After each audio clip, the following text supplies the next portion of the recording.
Hi, my name's Ashley, aka Kashlee Banx, and I'm here at Pull Up Activities. Hi, everybody. Thank you, Tony, for having me. Thank you, Nicole, for having me. This is super fun. I'm looking right here, correct? Okay. I look Nicole is beautiful, so I'll look at Nicole as well. Not to say anything about you. Your beauty is enchanting. So it's true. What is the poet laureate City Girls? What do they say?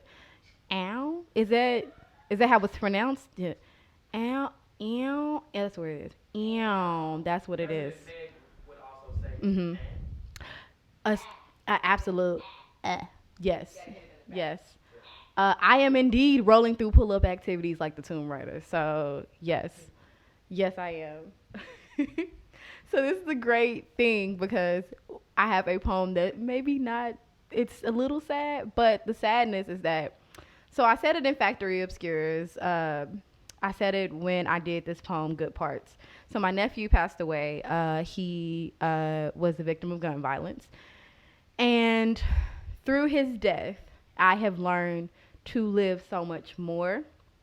I've learned to laugh with my friends a lot more. I've learned to be present a lot more. I've learned to take risk. I've learned to really go for what I know because I'm twice as old as him. And, it's certain things that I get to see. I get to see wrinkles in my face. I get to see my daughter grow up. I get to see, me get different degrees and be able to do different careers and try things and fail and succeed. And he got all of that cut short.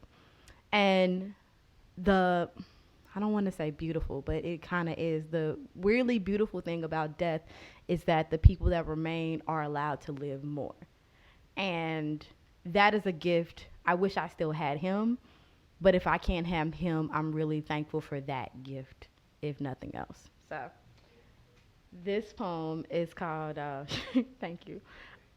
This poem is called Good Parts, and I read it at his funeral after I had written his obituary. So, you sat in my passenger seat and said, Aunt Ashley, people don't treat me like a good kid anymore. They only see the bad parts. I told you that good people make mistakes and that mistakes don't make you a bad person. But what I should have said is that you don't have bad parts. Bad means of poor quality and low standard, and baby boy, none of that defines you. The first time I saw you, my heart expanded so much I thought it would burst. You healed parts of me I didn't know were broken. I never felt more valuable than when I was loving you.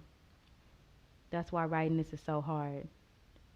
Writing this is like trying to find footing where there's nowhere to stand. I asked you, what should I say? And you told me to remember. So I will. I will remember you in motion and not in still pictures. I will remember you in color and not in black and white coroner reports. I will speak your name rather than letting it sit dormant on obituaries.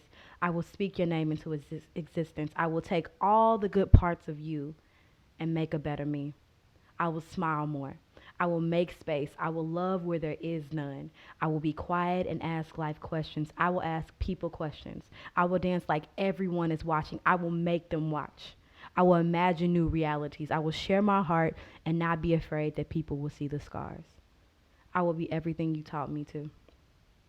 I will be what you would have if life was fair, if God had listened to our plans and not laughed. People tell me there's a reason, and the only one I can think of is that your death made me reflect on your life, and my life, and our lives, and what life even is. That I was twice as old as you and knew half as much as you. The fact that you could stand in your skin and always see your beauty. That you saw so much but held so little on your shoulders. Armani, I just want to be like you. I want to taste the world and not frown from its bitterness. I want to believe that it's better.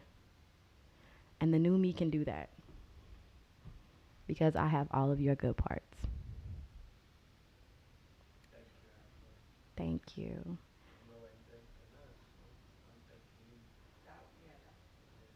It always hits me in a different way every time I read it.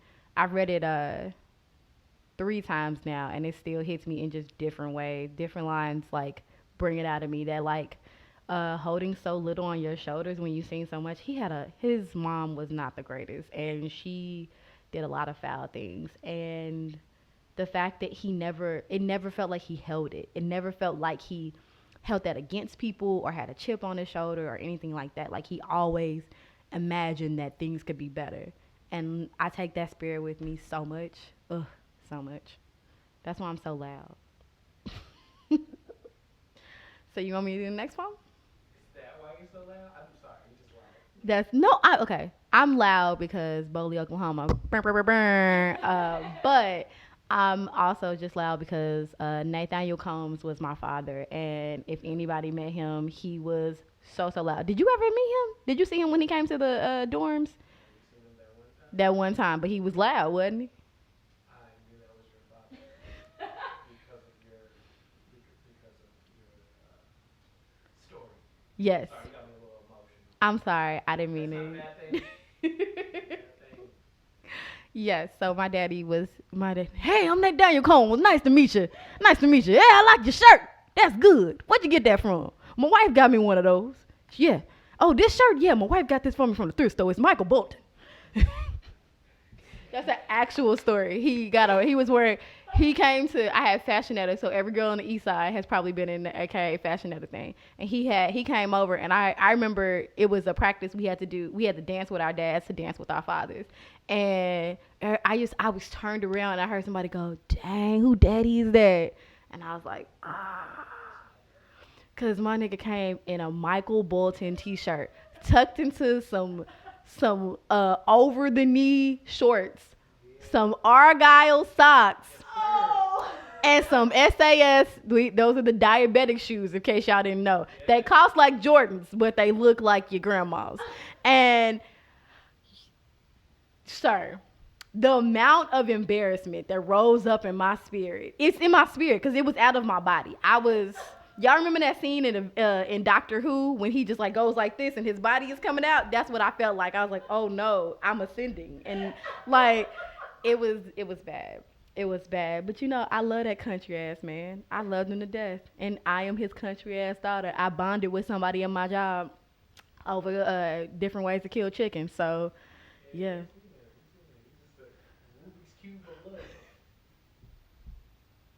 That was an ugly face. I'm sorry. I'm going to put that in a bio. Ashley Combs is a Rubik's Cube of love. I'm gonna have Lindsay from A Factory of Scary read that next time. Tonight we have Ashley Combs, a Rubik's Cube of love. Yeah, whenever that is. I don't know what that is. Stop gassing me. Stop gassing me. Stop gassing me. I mean, all right, yeah, hit me up 187-999-8999. So, First of all, you said the number wrong. I did say the number wrong. I said the number wrong. What is it? Oh, I remember. It's 1-800-330-8004. Is that? I thought you was doing the Selena and Barnes number that they always give out.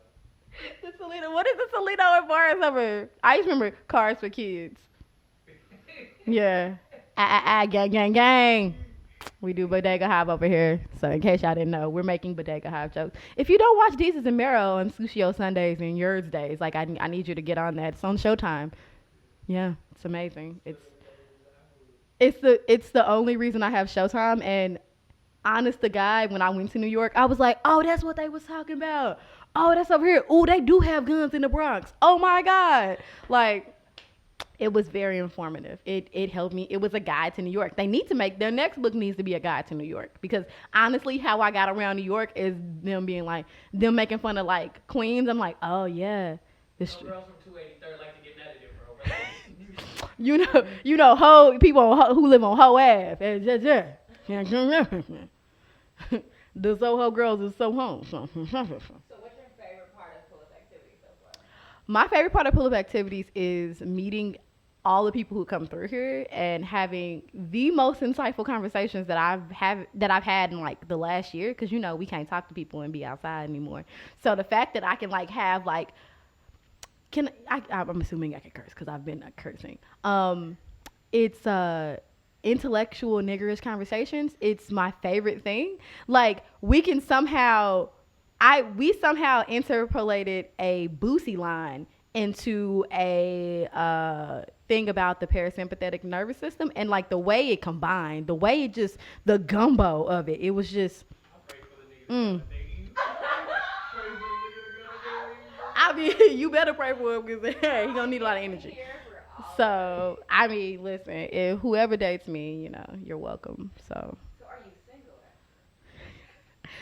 I would never do that to you, because this is recorded. I can ask questions. at the time, Emotionally unavailable, just say that. as we say in therapy, I live in the present, and so being in the present, yes, in the present. By myself on this I am presently, by myself on this stool. yes. There's no one around me. There's no, I am not on the run with anyone. If that's, You ever fucked about it? Oh. there's. I watched you pull up at you. You said you was- Hey. So you ain't got no. So you don't know nobody. So you don't know nobody. Oh, okay. Okay. Ashley is single. You're dating Ashley. I thought we was there. It's a stage moniker. I don't know why you're getting angry about this. You know, Beyonce wasn't a no. She was a nose way before she became a Carter, and she added it later. You see what we're doing? You see what we're doing? Yeah, she added it. Yeah, it's a thing. She still goes by Beyonce. She still goes by Beyonce. Oh my gosh. She goes by Beyonce Carter now. Yeah, like it's a Carter world tour, but she still came out as Beyonce. Like, chill, relax. Okay. I'm recording. That was ours. Thank you. No, you're welcome. No, but I think that's truly what it is, because it's just like people think that like I'm going to a therapist and they're not telling me what to do and I'm about to leave. It's like they're not supposed to tell you what to do. And I thought the same thing when I went to therapy. I'm like, bitch ain't telling me shit what to do. Tell me. And no, and then they helped me realize, oh, these are different things in yourself. It helped me realize I'm a perfectionist. I am too nitpicky. I don't hold myself accountable, which means I don't hold other people accountable. I send my love out instead of like giving it to myself and like things like that. So yeah. So anyway, I'm gonna do this poem. It's called "Black Women Will Not Save You." That's what therapy is for. It's to be seen. Relax. You're the one who cares. I'm tired of feeling seen. Black women will not save you because we won't. Because you don't deserve it. And black women are, I mean, it's true. Like, I think about the many people my mother has saved throughout her life and the very few people who come to save her when she needs it. So, I am not going to be like that. I'm going to save the people I love, and by save, I mean be present and be helpful, but I'm not going to save you niggas. Sorry. And I mean niggas as in a gender neutral, non-ethnic way. Niggas. Not saving you niggas. So, yeah. Do we have somebody in this morning? Hallelujah. Hallelujah. I feel him in the spirit. Hallelujah. One more time. All right.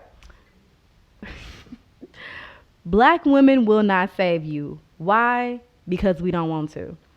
You have tried to hide me from myself from the moment my soul touched your soiled sand. You took my tongue. You took my husband. You took my child. And you still asked me to smile for you, to perform for you, to jump up and dance and make you feel less guilty. And you just want me to forget that? Your mama's mama was taken care of by my big mama. My mama taught your kids for 35 years and made less than I did as a manager at the Gap. And you're mad I won't save you? You're mad? Mad you went to the doctor to make your hips and backside wide and you still don't stand out like me? Mad that woo child and 32-inch Jackie weave aren't the only ingredients for black girl magic? You have tried to dig your nails in me to hold me back. Even now, I hear your voice telling me that this poem is too angry, but nah, you gonna get this work. Every day of my 31 years, you tried to kill me with your policies. You tried to kill me with your actions. You tried to kill me with your words. Your daughters call my daughters angry. Your sons call my sons dangerous. Your mothers call my mothers selfish and entitled. Your fathers say mine don't exist. So how can I save you if you can't even admit that I'm real? I'm a real mother, a real caretaker, a real poet, a real activist, a real partner. I am vast, I contain multitudes, but you would reduce me to a box. Black women are the blueprint for hair, language, your faux hood accent, clothes, shoes, bodies, babies, names, nations, leadership, vulnerability, fearlessness. But that vulnerability That's what makes a strong black woman. That I could be seen as my full self, be seen as somebody around black women. I see why you would be envious of that feeling. But no, black women will not save you. We will not kiss your boo boos and tell you it will be okay. You will have to do what we have done for the last 400 years. You're going to have to save yourself. Yes, Ashley. Ashley, I'm not even gonna ask you no questions. You've been very open.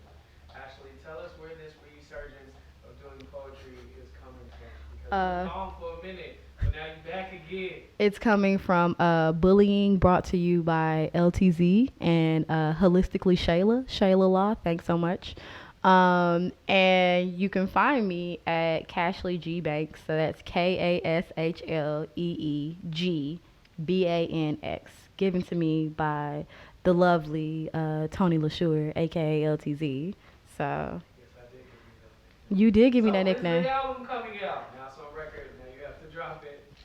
I heard Chip say he was gonna produce it. Ooh. You gotta. Fire. Okay, Elise Chip. said she was gonna sing on it. I got you. Chip said, okay, so Chips, if you're seeing this, which you will, Tony said that you like love me and that you like really like think I'm cool. So like confirm that for me and then I'll do an album. If like Chips is like, oh yeah, no, I fuck with you. Like then yeah, I'll do an album. It's gonna be way more nonchalant than that, but It will.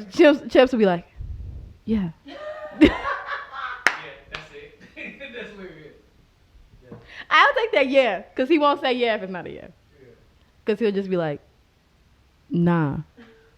yeah. Yeah. Ashley, thank you so much for sharing your time with us. Can everybody at Full of Activities make some noise for Ashley? Yeah.